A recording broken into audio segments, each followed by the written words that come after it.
أنا لو كنت هلالي، والحمد لله أني ماني بهلالي، كنت ضغطت على إدارة الهلال علشان يوقعون مع هادي شريفي ومع محسن الحارثي ومع ناصر حلوي. نعم.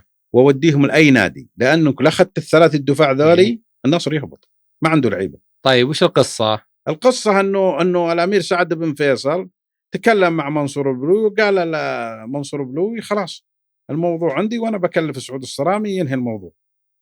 تكلمت أنا مع هادي شريفي وتكلمت مع محسن الحارثي وتكلمت مع ناصر الحلوي وكلهم استلموا مبالغهم ووقعوا.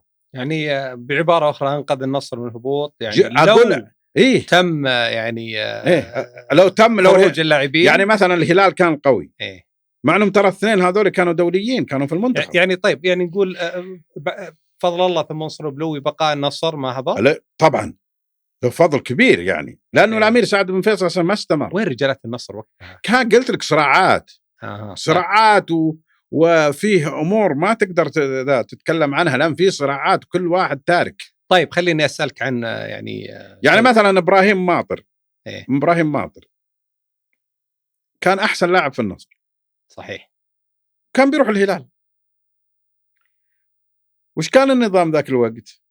نظام عندنا مسويه الدكتور صالح بن ناصر اسمه نظام المسطرة. يعني أنت يا صالح عرضت على إبراهيم ماطر كرئيس نادي 1,000,000 ريال. حلو. أنت رئيس نادي الطائي مثلا،